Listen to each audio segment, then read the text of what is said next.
You'd think after serving your country, starting a family, and building a successful career, the last thing you'd have to deal with is some suburban power tripper trying to micromanage your life. But that's exactly how this whole ridiculous HOA nightmare started. And trust me, when it ended, the look on her face said it all. At the heart of this story is me. I'm Mark, 47 years old, former Army logistics, now working remote as a systems engineer. I'm not flashy, I'm not loud, I don't make waves. I bought my land fair and square, just a couple acres of peaceful countryside, about half a mile outside the formal boundary of suburban HOA. That's the key part. I didn't live in the HOA, not under their rules, not subject to their dues, and certainly not subject to the daily drama of their so-called community enforcer. But that didn't stop one woman from deciding that wasn't good enough for her. Her name? Karen. Of course it was Karen. Karen styled herself as the unofficial sheriff of the entire area, HOA map or not.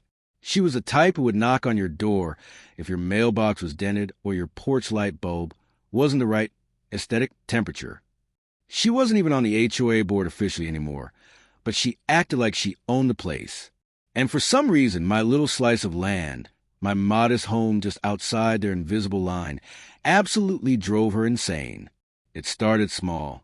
At first, I'd catch her walking her yappy little Pomeranian down the long gravel road that connected my property to the neighborhood. She'd give me this tight smile, the kind people use when they're trying to pretend you're beneath them. Little comments, too. Oh, you really should trim back those hedges. People might think this is still part of our community. Or, funny how your trash cans don't match the HOA guidelines. Makes the neighborhood look messy. I'd laugh it off. At first. I mean, what do you say to someone like that? I wasn't on their HOA map. I'd checked the records before I bought the place. County lines, zoning maps, utility districts, all clear. I was on my land, living my life, minding my business. But Karen wasn't the type to let things go. The escalation came faster than I expected. First, it was passive-aggressive letters, typed and signed, slipped into my mailbox. As a courtesy to our community, please consider aligning your exterior maintenance with HOA standards. Next, warnings about unauthorized vehicles on my driveway. I had a beat-up project truck I worked on weekends. Apparently, seeing it offended her sensibilities. I ignored her. Legally, she had no authority over me. I wasn't part of her world. That's when she started making phone calls. One afternoon, I got a visit from a county code officer. Said someone complained my property wasn't up to HOA standards. I showed him my plat map, my deed, my county registration. He shrugged. She calls on everyone, man. We have to show up, but this isn't even in her jurisdiction. Next week, another visit. This time from animal control. Someone said you got an aggressive dog off-leash harassing walkers. I don't even own a dog. It became clear Karen was going to harass me into compliance, or try. She couldn't stand that someone existed outside her control. But still, she hadn't crossed the line into anything serious. Not yet. That came in the form of a certified letter, a formal notice. I was being sued by the HOA. That's right, sued. The grounds? Violation of HOA architectural and neighborhood standards, visual nuisance, breach of community aesthetics, failure to comply with prior notices. A complete joke. None of it applied to me. But there it was, filed in county court, my name as defendant, HOA versus Mark Stevenson. I wish I could say I was surprised. I wasn't. Karen had been laying the groundwork from day one. I called a lawyer. A good one. He laughed when he saw the suit. They don't have standing. They'll get laughed out of court. But Karen's name isn't on this paperwork. She's using the HOA as her hammer. That's when I started looking deeper. Turns out, Karen had been running this game for years. She weaponized her HOA to bully people even near their community.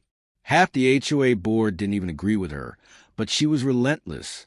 Lawsuits, liens, harassment until people caved or moved, all in the name of preserving standards. But this time, she picked the wrong target. Because I wasn't just some retiree afraid of a court date. I was ex-military, trained in logistics, and I knew how to fight a war, even a petty suburban one. That's when I made a decision. I wasn't going to settle. I wasn't going to back down. I was going to fight. And when this was over, Karen wasn't just going to lose. She was going to be embarrassed in front of her entire little HOA kingdom. But I wasn't just thinking court battles. Oh no, I had something bigger in mind. Something Karen and her HOA wouldn't see coming. Because while she thought this was about fences, landscaping, and my truck, she didn't realize I'd already started paperwork on something that would change the whole game. Something that, when revealed, would leave her frozen in shock, literally speechless, and very, very publicly defeated. But to get there, first, I had to let this play out. Let her think she was winning, because the bigger the stage, the harder the fall. And trust me, Karen was about to fall hard. I'd like to tell you that HOA lawsuits are straightforward. They aren't. They're slow, full of paperwork, petty motions, and absurd hearings over things that don't even make sense in the real world. But Karen, she thrived on that nonsense. Every letter, every filing, every smug little notice felt like another way for her to remind me that in her world, appearances and control mattered more than facts. Even my lawyer, a no-nonsense guy named Bill with 30 years of experience chewing up HOA attorneys, couldn't help but smirk. This is classic suburban warfare, he said after our first meeting. You know what these types hate more than anything? Exposure. Sunlight burns them like vampires. But they're betting you'll settle before it gets there. I smiled because he didn't know me yet. Settling wasn't in my vocabulary. The first hearing was exactly what you'd expect. A bland county courtroom. Maybe 15 people scattered in the gallery. HOA's attorney sat across from us, flipping through binders like he was about to argue Supreme Court precedent. Karen wasn't technically supposed to be there, but of course she was, sitting 2 rows behind her lawyer, arms folded, lips tight, glaring at me like I'd run over her dog. Their argument was laughable. They tried to claim my property directly impacted the aesthetic and perceived value of the HOA's community, citing obscure case law from California, completely irrelevant in our state. They said my old truck, my gravel driveway, even my choice of mailbox lowered the standard for neighborhood. I lived a half-mile away from the HOA line. My address wasn't in their jurisdiction.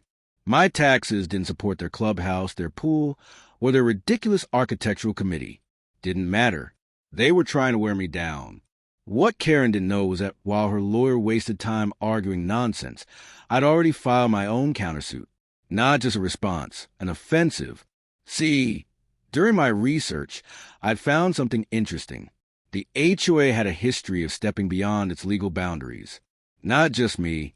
They'd harassed other nearby homeowners, sent threatening letters to people miles away, and in one case, allegedly tried to find a family who lived in an entirely different zip code. That's when I knew this wasn't about me. This was Karen's game, but it had a pattern I could prove. And when you prove harassment and abuse of legal process, courts don't like that. I made sure my countersuit was loud, public, and worded in a way that would get attention. Harassment, abuse of process, intentional infliction of emotional distress. I even looped in a reporter I knew from my Army days who now covered suburban legal messes. Small-town papers love HOA drama, especially when it involves someone overreaching their power.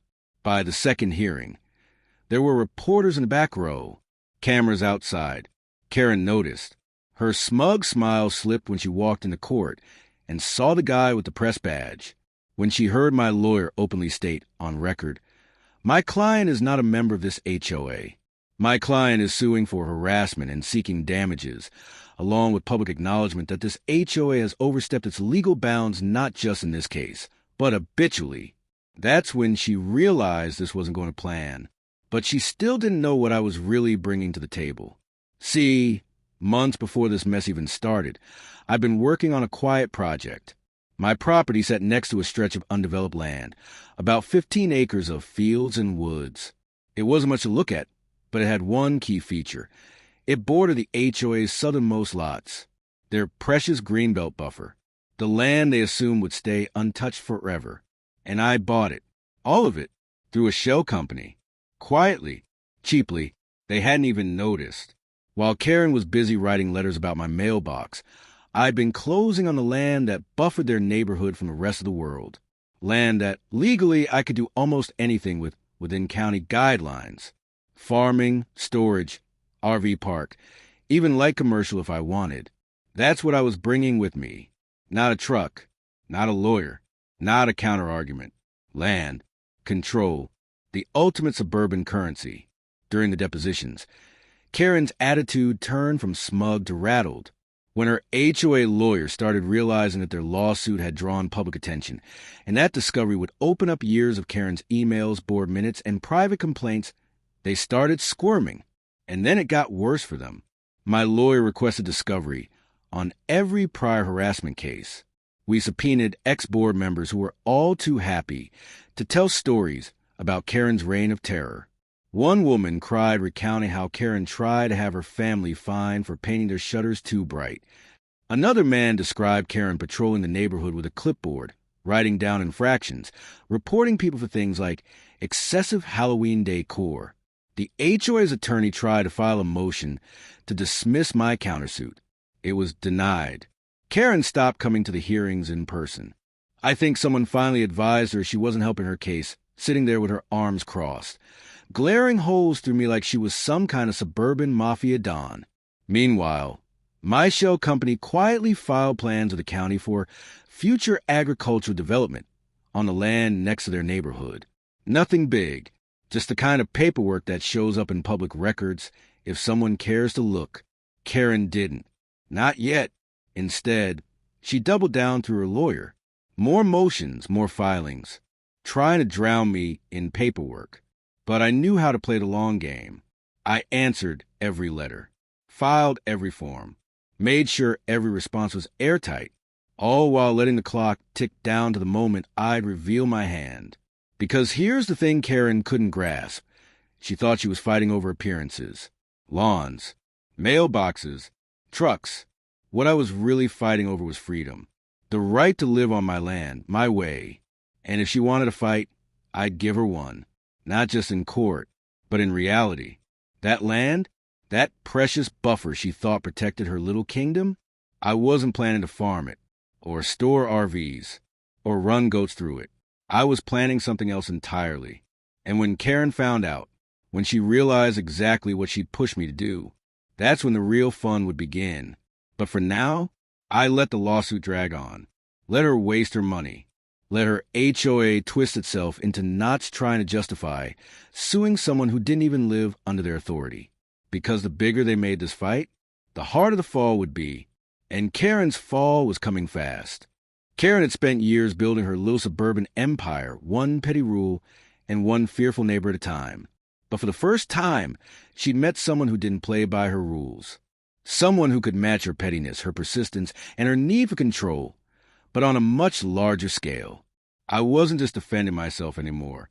I was preparing to deliver a message that would echo through her precious HOA for years to come. See, while Karen thought we were locked in a courtroom battle over mailboxes and driveways, I had been quietly setting the stage for something much bigger. I had the land. I had the permits. And now I had the perfect plan. First, I filed my paperwork with the county to begin preliminary preparations for a private storage facility and vehicle lot. Nothing major, just enough to send notices to adjacent property owners, namely the HOA. I knew how this worked. Once those little county letters started landing in HOA mailboxes, panic would set in. After all, what suburban neighborhood wants a storage yard full of trucks and RVs bordering their backyards? Karen's panic came swiftly.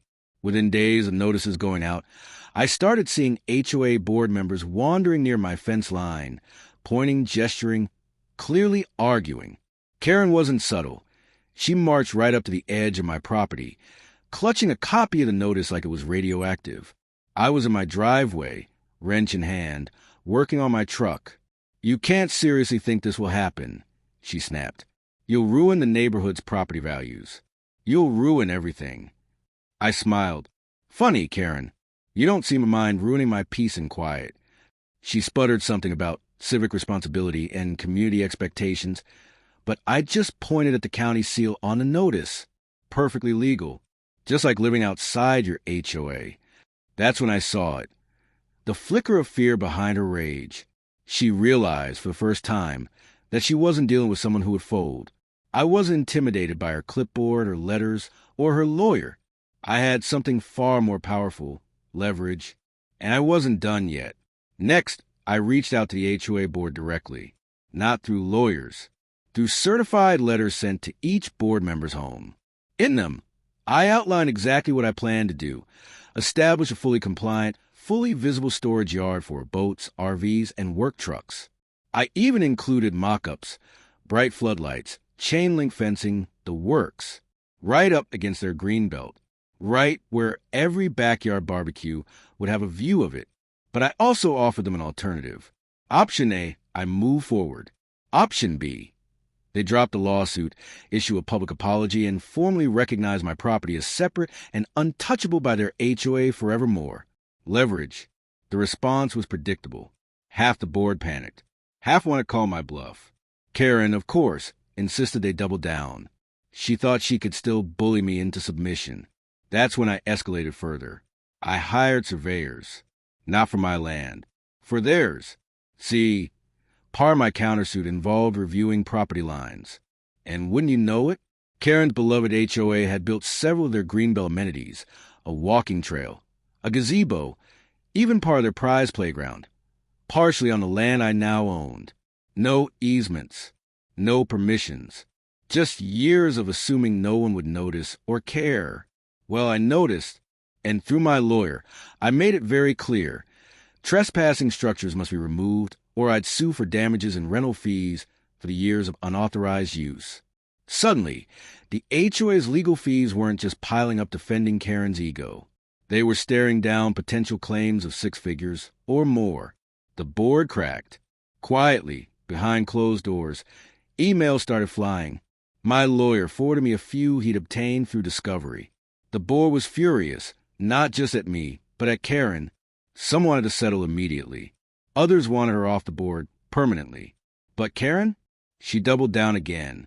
At the next hearing, she showed up in person, flanked by her lawyer, trying to reclaim her authority through sheer presence alone. She even tried to speak, despite not being officially part of the case anymore. The judge shut her down immediately, but not before she launched into a rant about preserving the community and standing against those who disrespect our values. The judge, unimpressed, reminded her she wasn't even a party to the case.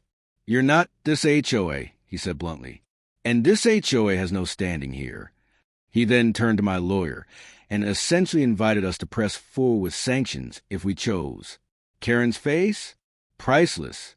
For the first time, she wasn't in control. For the first time, she realized this wasn't a petty feud. This was real, legal, permanent. But I wasn't done delivering consequences. I scheduled a neighborhood meeting. Not HOA-sponsored. Independent. Open invitation to any homeowner concerned about the developments next door.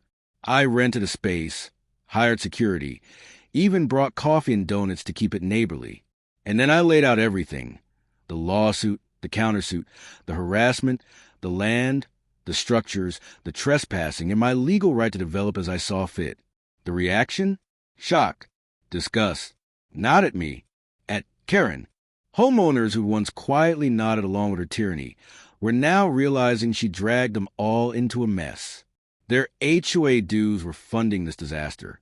Their amenities were illegally built. Their property values? Threatened not by my truck or my gravel, but by Karen's obsession. One man even stood up and demanded, "Why are we still letting her represent us?" The room erupted in murmurs of agreement. Karen didn't show up to that meeting. Too cowardly. Too smart to face the people she'd lied to. But she heard about it. Oh, she heard plenty.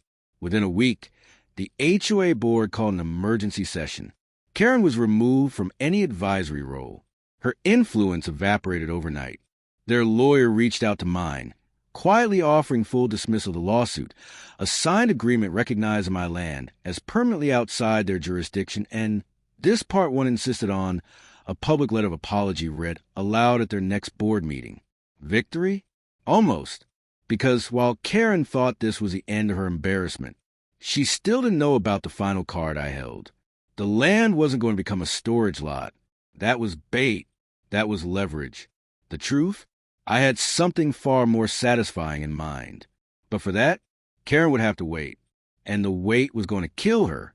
The HOA's official apology came on a Thursday evening. I sat in the back row of their painfully beige community clubhouse, arms folded, listening as their newly humble board president, not Karen, of course, she wasn't even allowed on the premises anymore, cleared his throat and read from a prepared statement.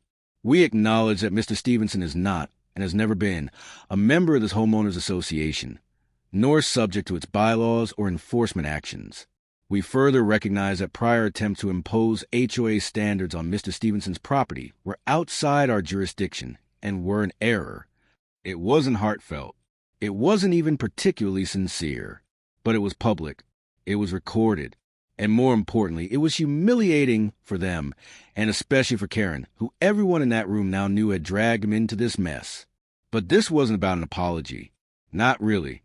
Because while they thought they'd closed the book on this little suburban war, I was only just turning the final page. The page that Karen had unknowingly written for me the moment she decided to sue me over things that weren't her business. See, during all this chaos, I've been quietly finalizing my plans of the land. Not a storage lot, not a farm, not even some commercial eyesore. No, I had something far more poetic in mind. Something that would twist a knife in Karen's side every time she drove past for the rest of her life. I was building a community center. Not their community center. Mine. A private, members-only outdoor recreation area, but with one key membership condition. Open to anyone except residents of Karen's HOA. I wasn't just putting up a fence. I was putting up a sign. Right there at the entrance, bold letters. No HOA members permitted. Picnic areas. Walking trails. A small fishing pond. A playground. All things Karen's HOA once lorded over their residents with rules, fees, and committees. And now, they have to stare at it every day, knowing they couldn't step foot on it. It wasn't illegal. It wasn't even petty. It was simply exclusive. My land. My rules. And I was making sure those rules excluded the people who thought they could control me. The grand opening was planned for late spring. I sent out invitations to neighboring communities, local charities, veterans groups, anyone and everyone who'd ever felt squeezed by HOA nonsense. Families came from miles around. Lawn chairs, coolers, kids laughing on the playground Karen's HOA couldn't touch. And every weekend after that, more people came. More cookouts. More community. All right in plain sight of the HOA's pristine, rule-bound, soulless cul-de-sacs. Karen? She watched from her car. I caught her once, idling just beyond the entrance, staring through her windshield like she couldn't quite believe what she was seeing. A playground. A picnic shelter. A sign that made her unwelcome. Not because I knew her. Not because I hated her. But because she'd made herself the enemy of common sense and decency. I almost waved. Almost. Instead, I let her stew. Let her wonder how I'd pulled it off. Because here's the kicker. I hadn't done it alone. The county loved it. The local papers loved it. Turns out, communities love seeing HOA bullies get their comeuppance. Permits sailed through. Zoning was a breeze. Everyone wanted to help the veteran, getting revenge on the overreaching HOA queen. Karen faded after that. Slowly, quietly. I heard she tried to sell her house, but no one wanted to buy into a neighborhood with headlines like "Local HOA humiliated in land dispute," still circulating online. Property values dipped, not because of me, but because people finally realized living under Karen's thumb wasn't worth it. The board restructured. New leadership. Kinder quieter. I even got a polite invitation to attend their reconciliation barbecue. I declined, politely, but firmly, because some fences aren't meant to be mended. Instead, I spent my weekends walking the trails I'd built, fishing in the pond I'd stocked, watching kids play on the playground Karen once thought she owned in spirit, if not in deed. And every now and then, I'd spot a familiar SUV creeping past, slowing just a little, lingering at the "No HOA members permitted" sign. She never got out. never tried to argue. She knew better now. See, Karen thought power came from rules, from fear, from control. But real power, real revenge, that comes from freedom. Freedom to live your life on your terms. Freedom to build something good where someone tried to plant something rotten. Freedom to turn their petty war into your quiet, permanent victory. And that's exactly what I did. In the end, Karen didn't just lose a lawsuit. She lost a war. She lost her reputation. She lost her power. And I gained a whole new community, one built on respect, not rules, on kindness, not control. All because one HOA Karen picked a fight she couldn't win, and couldn't even understand until it was far too late. If you've ever lived near an HOA or worse, under one, you already know how these stories usually end. Some poor homeowner throws up their hands, pays the fine, paints the fence, and goes back to trimming their hedges exactly 2 inches below the approved height. Karen types win by exhausting people. They count on exhaustion. They weaponize it. But not this time. Not with me.